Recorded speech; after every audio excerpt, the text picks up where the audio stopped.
So again, like I said, this is all in Chapter 7, so you can find this all in Chapter 7. It's a short little chapter, 2 days worth.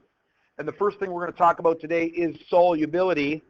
And again, we've got some definitions and various things.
So solubility, I don't really know the origin of the word, but you could imagine it that it came up from two words like solution and ability. So the ability to form a solution, the solubility.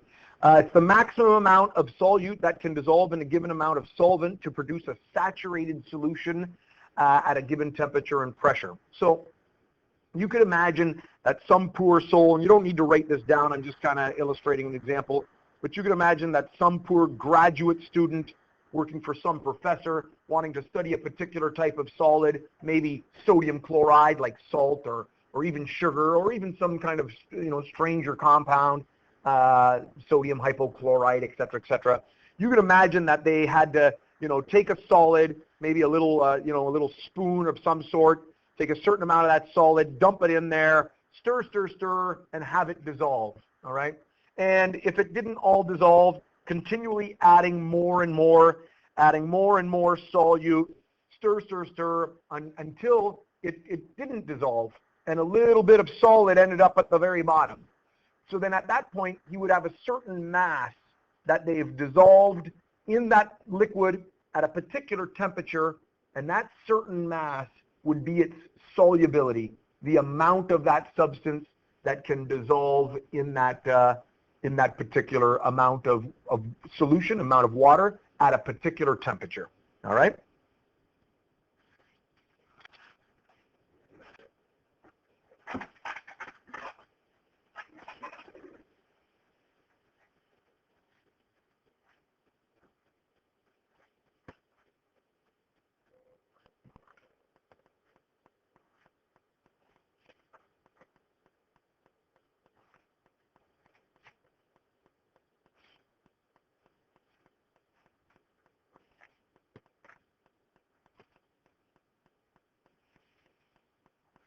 The solubility of a substance is a characteristic property. So each substance has its own ability to dissolve.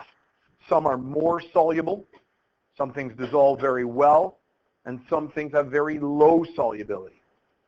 Something like sodium chloride, table salt, has a very high solubility. You can dissolve a lot of salt in water.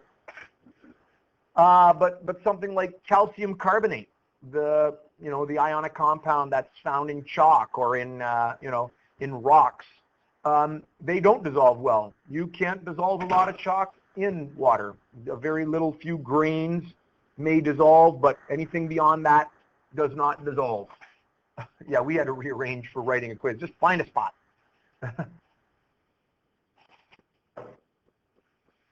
So here we've got some examples. Solubility of sodium sulfate is 4.76 grams per 100 milliliters of water, and every time I end up with a new version of Office and PowerPoint, the fonts that I've used in the past get all mixed up, so that little hand is a degrees Celsius.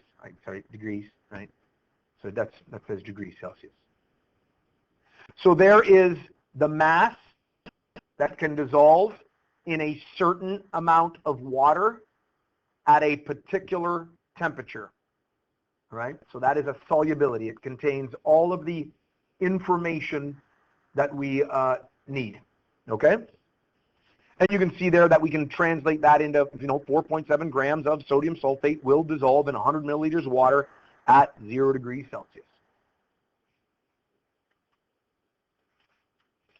So again, like I said, some poor graduate student had to take working for some professor, take a little bit of sodium sulfate, put it in, stir, stir, stir, dissolves, add a little more, stir, stir, stir, dissolves, add a little more, stir, stir, stir. A few crystals settle to the bottom, doesn't dissolve.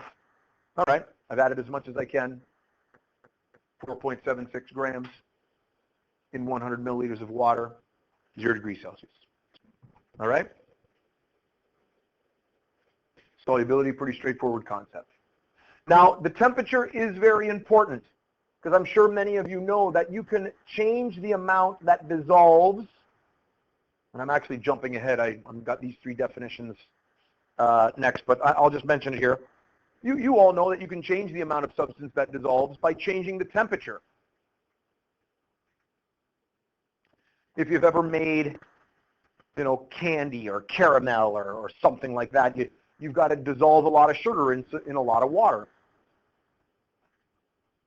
And if you want to dissolve more sugar, you put it on the stove, you heat it up, and you bring it close to a boil, and you keep dissolving sugar. So I don't think it's too much out of the realm of your everyday experience that we know that if you heat up water, you can dissolve more.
So in that original definition of solubility, it says to form a saturated solution. Again, these are terms you've likely learned in the past. I know in the elementary school curriculum they talk a little bit about solutions. So you probably have heard these. So a saturated solution is a solution that contains the maximum amount of dissolved solute at a given temperature and pressure. Again, that temperature effect is a very important thing. So again, like I've been describing, this poor graduate student adds some more stirs, adds some more stirs, and adds some more, and it doesn't dissolve, so it just settles to the bottom. And at that point, the water that is in that beaker has dissolved as much as it possibly can. No more can dissolve. It is right full of solute, and so we say the term is saturated. All right? It cannot dissolve anymore. It's very much like the term saturation used to describe a sponge. If you have a sponge soaking in water, submerged in that water, as much water that can get into that sponge is in there, you take it out of the water and it's just right full of water. it cannot handle anymore, we say that it is saturated. All right? So a saturated solution is right, full of dissolved solute, no more can dissolve. The, I guess, opposite to that is if you have less than that. So in the process of dissolving as much as you possibly can, before you get there, you've got less than you possibly can. And we call that an unsaturated solution. It doesn't have the maximum amount. There's room for a little more stuff to dissolve. Okay? Now then we've got this kind of strange definition, supersaturated. I think you've heard the term before. And the definition says contains more than the maximum amount of dissolved solute at a particular temperature and pressure, which seems almost like an absurd definition. How can you have more than the maximum, right? But the key to that statement is at the given temperature, okay? Because a solution can be kind of tricked into dissolving more than it should at that particular temperature. This is the way you would trick a solution. And if you've ever made crystals, if you ever, say in elementary school, depending on where you went and who your teacher was, if you've ever made, say, rock candy, like sugar crystals, I know in the Earth and Space Science, how many people, anybody taken Earth and Space Science? You would have made crystals with Mrs. Murray, right? So if you've ever done such a thing, what do you need to do? Why don't you guys tell me? What do you need to do in order to get that supersaturated solution? Yeah, you have to heat it up. And that's how you trick the solution into dissolving more. If you were making, say, sugar crystals, you would take your water and you'd dissolve as much sugar as you could, and then you'd heat it, and you'd dissolve more, because most solutes can dissolve more if you heat it up. So you heat it up, get it close to 100 degrees Celsius, you dissolve a lot of the solute, and then you shut off the heat, and you just let it sit there very quietly and slowly let that heat leave so that that temperature comes back down to room temperature. Now, if you do it very carefully, you don't agitate it, you don't bump it, you don't do anything to it, you can get those molecules, if we're talking about sugar, you can get them to stay dissolved. Even though you've got more dissolved than you should, if you keep it very still and very quiet, those sugar molecules won't get close enough together to form a crystal. And when you get back down to room temperature, you've dissolved more because you heated it up, and then you had it slowly cool down. And what you've created then is a supersaturated solution. All right? Now, what you can do with that supersaturated solution is up to you as a scientist. If you're making rock candy or rock sugar crystals, there's multiple ways in which you can get it to crystallize. You could get it to crystallize just by taking the container and physically bumping it, right? Giving it a good jolt. What that does is it causes the sugar molecules to bump together. They'll stick. They'll make a solid, and you'll get tiny little crystally snowflakes falling to the bottom of your container, and it'll be pretty. But you'll have very many tiny little crystals. Not very useful to study crystals. So that gets you a lot of little crystals. Another thing that we had to do in university if we wanted to get something to crystallize out, if it would crystallize, we would take our glass rod and we would scrape the side of the beaker, like literally make an etch in the side of the beaker, like a mark. And what you're doing there is microscopically you're breaking the glass a little bit so that there's little sharp pieces of glass on the edge of that scrape. And those little sharp pieces will have little charges on them because they're almost like a little ion, like you're breaking a little ionic substance there, little charges. And those charges will cause the crystals to attract to it, and crystals will grow off of that scrape, all right? So we would be scraping the bottom of the container, and we get crystals to grow. And a third way that you can do it is you put in what is called a seed crystal.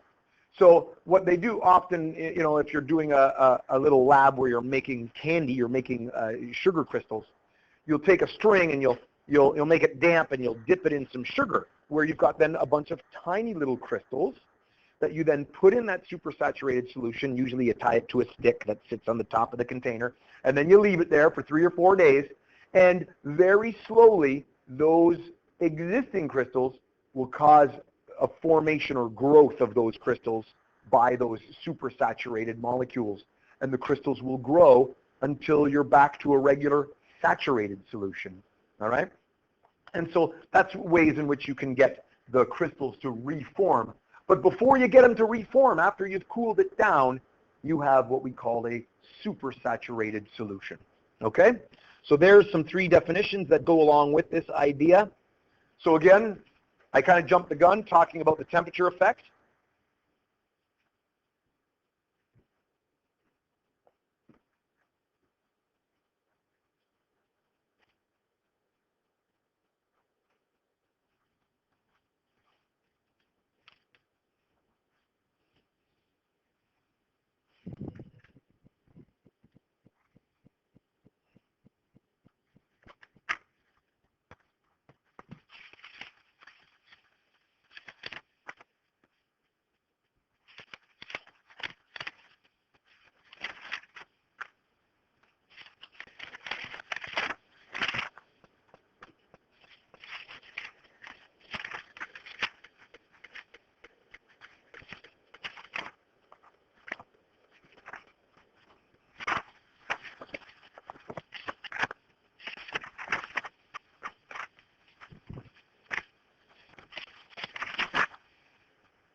As the temperature increases, the amount of solute that can dissolve changes. For most solute, the solubility increases, and I don't think we're surprised at that. You want to dissolve something, heat it up, put a little more in it. But there are some, for some, especially gases, the solubility decreases as you increase the temperature. And we'll talk about that a little more at the end. Yep. No, that is different. That is not a dissolving situation. That is water vaporizing and then becoming a gas, and there's a temperature relationship with the vapor pressure of water as it increases. So that's a different scenario. Yeah, the water is dissolving into the air, but it's the temperature effect of the vaporizing of the water that's causing that, not a dissolving situation. All right. One little discussion before we continue on and talk about solubility curves, which is graphs. You'll notice here I've mentioned the temperature effect, but in all of our definitions up to this point, it's also stated that there's a pressure effect, and that's true. Just like melting point is temperature dependent. Solubility is temperature dependent, all right? But there's also a pressure effect for many of these physical changes. If you change the pressure, you can also change things like the solubility and the melting and the evaporation. But you'll notice we've kind of just ignored the pressure part of the statement. And the reason we can ignore that pressure part of the statement is because in our daily lives, the pressures that we're subjected to by the atmosphere are pretty constant. The atmosphere's pressure is approximately 101 kilopascals. If you're one of these weather junkies and you like following the weather on your phone or on whatever, and you're checking the weather, you might find also information in terms of the pressure, and then you'd realize that, yeah, it's usually around 100. All right, 100 kilopascals. And the lowest pressures that we really encounter, like when the weather gets bad, we experience low pressure. If you check the barometer or check the phone, you will find that we'll have a pressure of around 98, and that would be really low for southwestern Ontario. Be a fairly low pressure, and that's only 2 units off of the 100 or 3 units off of the 101. With our highest pressure that we experience when the weather's really nice and clear, the highest pressure is about 102, 103. So again, 2 or 3 pressure units. So when we go from the lowest of low pressure when the weather's bad to the highest of high pressure to where the weather's good, we only experience a pressure change of about 5 or 6 kilopascals. And that's really not a lot of pressure. You know, we hardly would even notice that. Even in our ears, we would hardly realize 3 or 4 kilopascal changes. But in terms of temperature, we experience a great vast temperature range, right? You know, 3-4 weeks ago when the weather was cold, we'd go outside 0 degrees Celsius, and now we're talking 25 degrees Celsius. We experience a large temperature range in our lives, and especially when you start to bring in cooking, you're up to, you know, 150, 200 degrees Celsius, and, you know, extremes of cold in the freezer, minus 10 degrees Celsius. So we can really see the effects of temperature upon these properties because we have an easy way to manipulate the variable temperature. Stick it on the stove or put it in the freezer. But when it comes to pressure, there's no real easy way to manipulate pressure, so we don't see the same pressure effects. We're not experienced in them because we don't see them, all right? That's why we're really only concerned about temperature here, because we really don't see the pressure effects very much. Okay, so let's now talk about how we deal with this solubility and temperature, and the way we deal with it is with a solubility curve. So just write down what's in the box there, and then I will guide you to the information sheet on your periodic table where you will find a curve that looks very much like this. Well, actually a set of curves. There's a bunch of curves.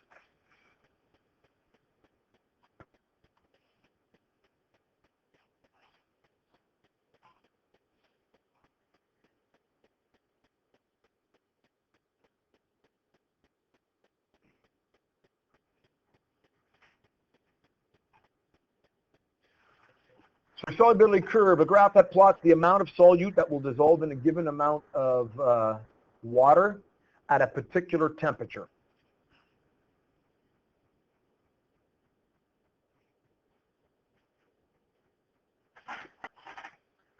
So again, as you're waiting, you're going to find your information sheet. I want you to find your solubility curve, and then that sheet that I gave you contains a bunch of problems or practice questions that you could encounter that pertains to this particular graph.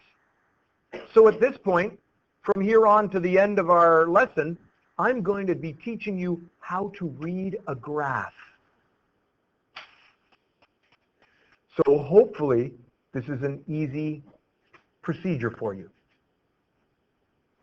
Now I'm thinking, is this exactly the same as the curve that's on your table? Like, is it like identical to it? Is it? I think I cut and pasted for that. I sent 5 to the back of the row, so you should have one there, Maxine. For those who finish off the quiz, grab one of these so that you can continue to follow along. Okay. 3 pieces of information on this graph. 2 pieces vary. The amount of solute dissolved.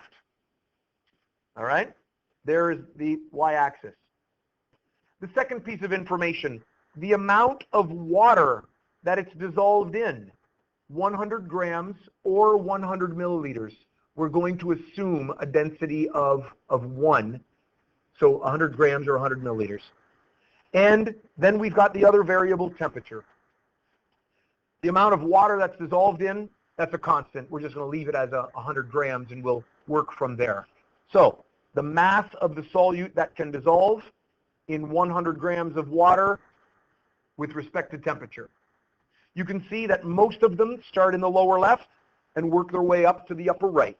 And that just reflects the fact that most substances dissolve more the warmer it is. There are a few of them that start in the middle left and end up down in the lower right, and those are gases. And we already mentioned that gases tend to have a decreased solubility as temperature increases. So there we got some gases, all right? So now at this point, we're just going to practice using this solubility curve to answer some questions. So, which chemical is most soluble at 0 or at 10 degrees Celsius? TJ? 10 degrees Celsius. Went to the one that could dissolve the most. Potassium iodide. Are we moving too fast? I think we get this. We're okay? All right. So, in this case, we've got potassium iodide. Next. Which chemical is least soluble at 40 degrees Celsius? Somebody got something there? Anybody? Anyone? Least soluble. TJ? Sodium nitrate. Sodium nitrate. Where are we getting sodium nitrate? NaNO3. This line up here. That's the least soluble? Nope. Kristen? Oh, that's a molecule. There's no charge on that. It's not hyposulfate. It would be hyposulfite, but it's not that. What do we call this molecule? Yep. Sulfur dioxide. Sulfur dioxide. SO2. It's a gas.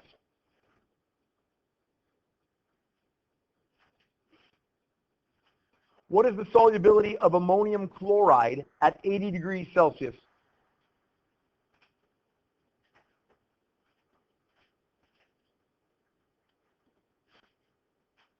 (80°C).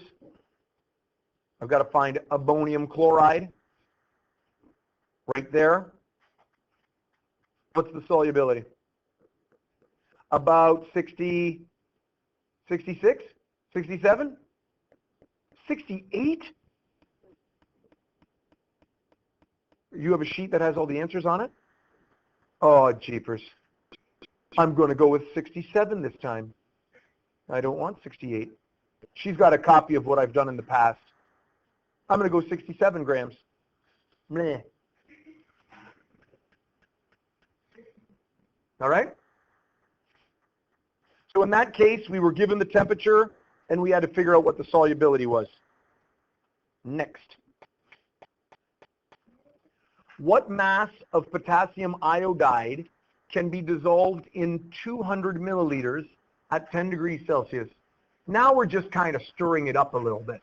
Because when I read the amount of solute, how many milliliters is that in? 100.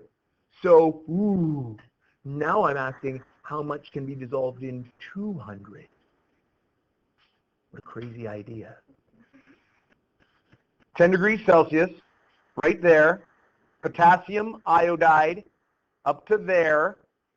All right? And I don't want white. I want a different color here. I want something that we can see. Why did that become white? Because I changed my colors. Now I'm all messed up. There you go, red. And I made that so darn fat that we're not going to get good reading. What is that number there, you think? You're going to give me the total after multiplying it by 2? Okay, I don't want that yet. What do you got? All right, so about 135 grams per 100 milliliters. Therefore, what do I have to do with my number? Double it. Multiply by 2. 200 and what is that? 70? 70 grams in 200 milliliters. So really, I'm just getting you to read it and to think about it a little bit. Now, why would that be functional? Maybe you didn't have 200 milliliters, but maybe you have a saturated solution and you've got, 75 milliliters. You could then figure out from a ratio to easily determine how much of the solid you've got dissolved in there. All right? So you could churn that ratio in order to figure out whatever amount you wanted to figure out. Okay. And again, this is kind of a little evil version of the same thing. At what temperature does ammonium chloride solution form in which the ratio of solute to solvent is 1 to 2? So we've got 1 part solute, 2 parts solution, and I want to find a temperature. Well, our solution is always in 100 grams or 100 milliliters. So how much solute, if it's a 1 to 2 ratio, would be in 100 grams. Yeah, Taylor? 50. You're just kind of prorating it up to 100 grams. So if it's a 1 to 2, therefore it's the same as, and I got to change my color here again, it's the same as a, what have I done? 50 to 100 milliliters. So we're looking for 50 grams. So at this point, I'm going up to ammonium chloride. Where's ammonium chloride? Right there. I'm going up to 50. There it is. I'm working my way across right there. What do we want in there? 45 or 46? You want 45? I like 45. 45 degrees Celsius. You'll notice, yep.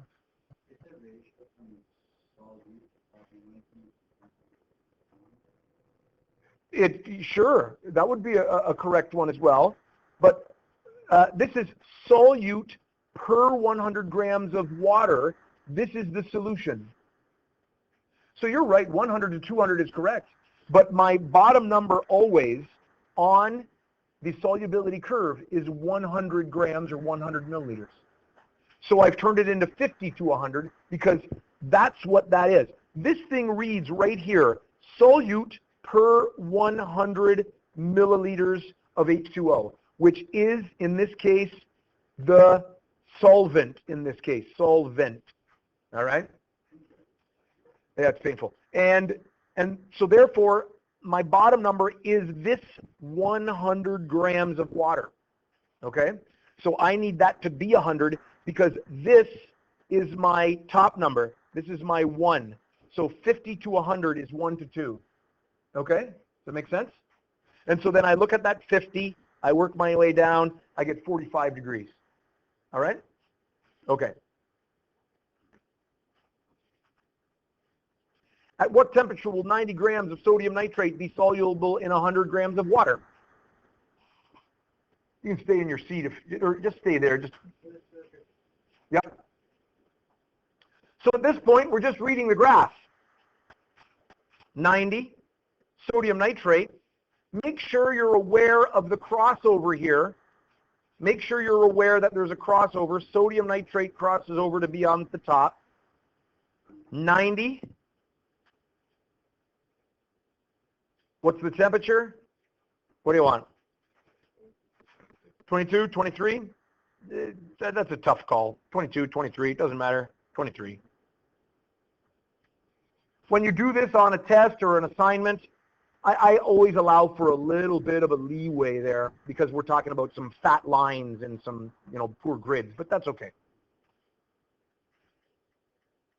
At what temperature do potassium nitrate and sodium nitrate have the same solubility? What am I looking for there? What's the property on the graph that's going to show me where to look? Yeah, we're going to look for that point where the two lines intersect. So potassium nitrate, sodium nitrate, that's up in this location right there.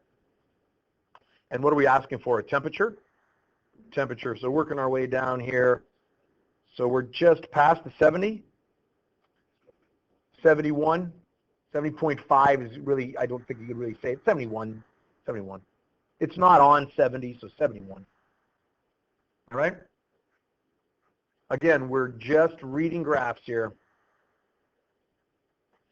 Indicate whether the following solutions will be saturated or unsaturated. Oh, and also another option that's also in there, super. It could also be supersaturated. Now, in order to get this correct, we need to look and think a little bit about the curve itself. This line, all right, if I'm talking about sodium nitrate, this is the line of saturation because this is the number or the grams that poor graduate student had to figure out by continually adding the substance till it doesn't dissolve. In other words, that number states where the solution became saturated and no more it could dissolve.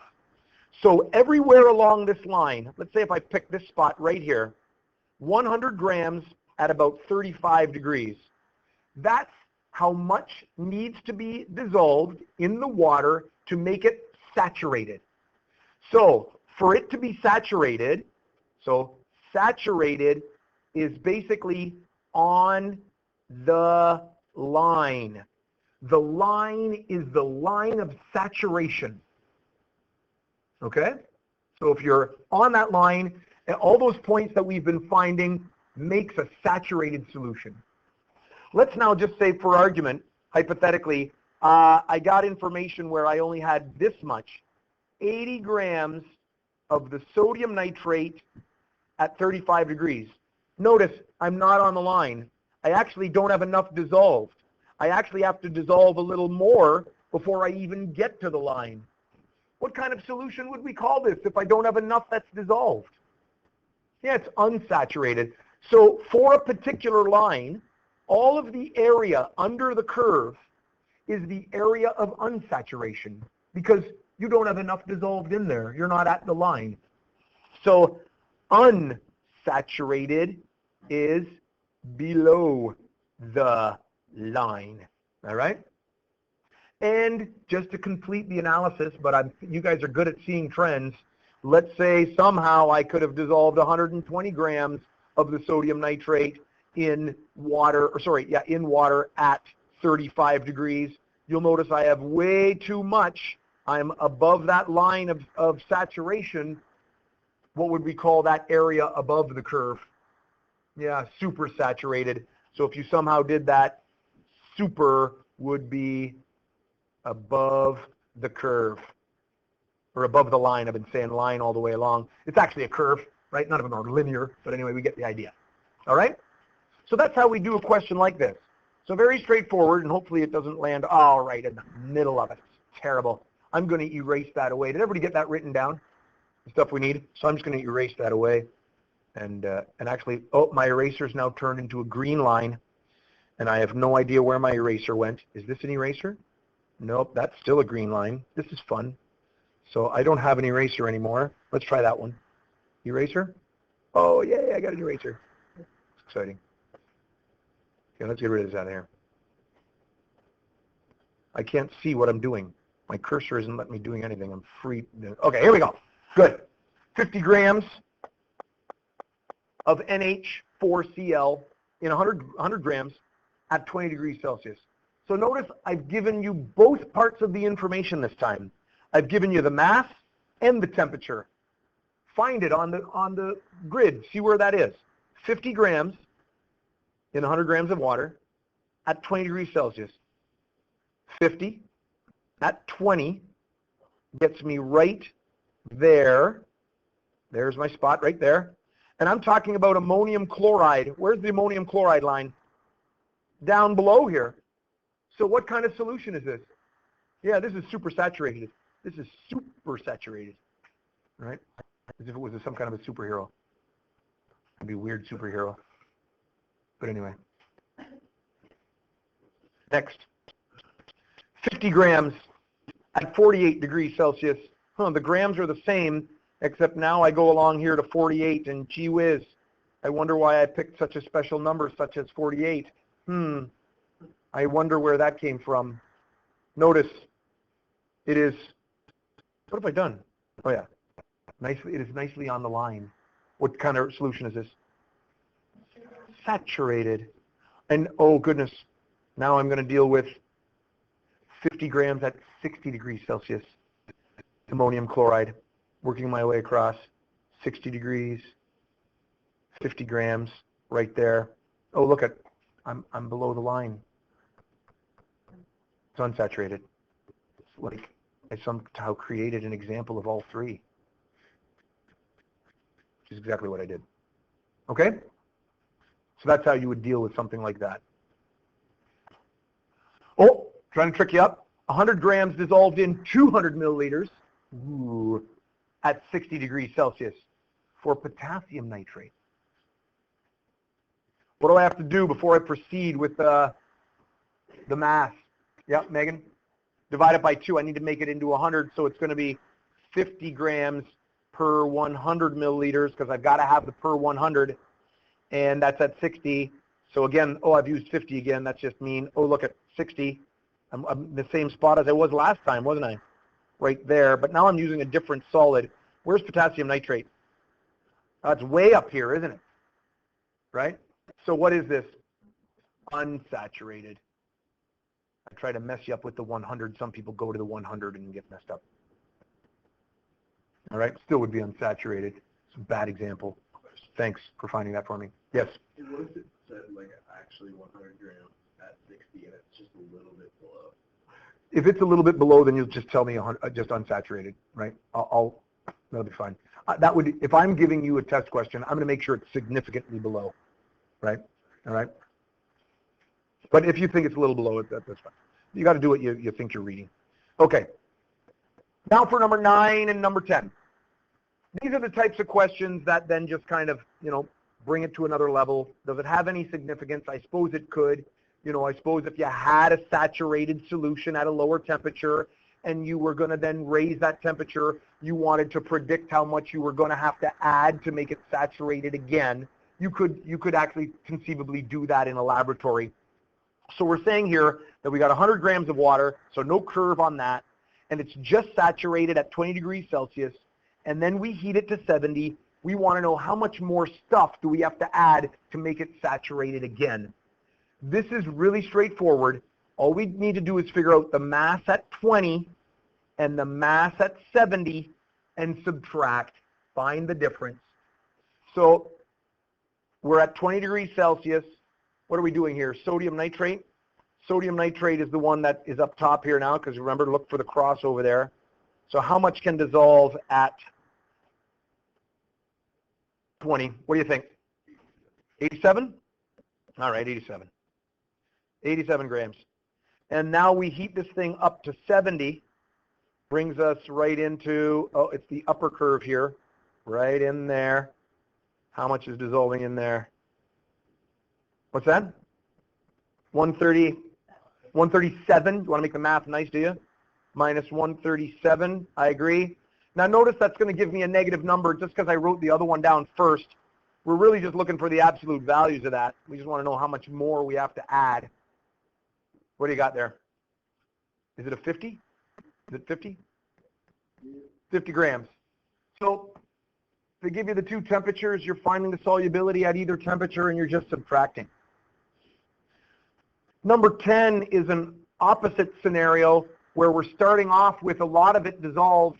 We're cooling it down, and then we are finding out how much would crystallize if we cooled it down, right? If we made rock crystals or something, what would be the mass of the crystal we should, if we should get if we're making rock candy, right? If we're making it out of sugar. So again, this is potassium nitrate this time. We're at 60. We're going to cool it to 0. What mass of the crystal should be formed? So 60, potassium nitrate. What are we thinking there? Yeah, 105. It looks nicely in the middle. 105 grams. Down to 0. What do we got there at 0? 15. Make some nice math there. 15? Do we think so? 15 grams? And therefore, if we were to make, say, crystals out of this thing, we would expect 90 grams worth of crystals. All right? Because the rest would have to stay in the water and would still be saturated. Okay? So essentially showing you how to read and manipulate data from a solubility curve. Now this is just a little bit of an add-on just to kind of support the information that we wrote down earlier on. HCl, NH3, SO2 are gases. The remaining are solid solutes. What general statement can you make about the solubility of the solids as the temperature increase? What do the solids solubility do as we move to the right? They increase. They tend to dissolve more. So for the solids, as the temperature increases, so if the temperature increases, the solubility also increases. For the most part. There are some that don't. All right?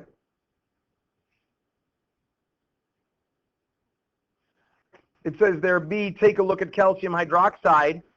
Notice what does it do. And calcium hydroxide is a solid, so there's my calcium hydroxide. And you'll notice as we increase the temperature, solubility gets smaller. There I've got 0.08. So does it follow the generalization? The answer to that is no. So it simply means that some solids do the opposite. their solubility will decrease as the temperature increases. Okay? Just that we're just pointing that information out to you. And the last one on there says, what comment can you make about the solubility of the gases? Well, as the temperature increases, what happens to the solubility of the gases? The solubility goes down. All right? Okay? A couple of little examples of that.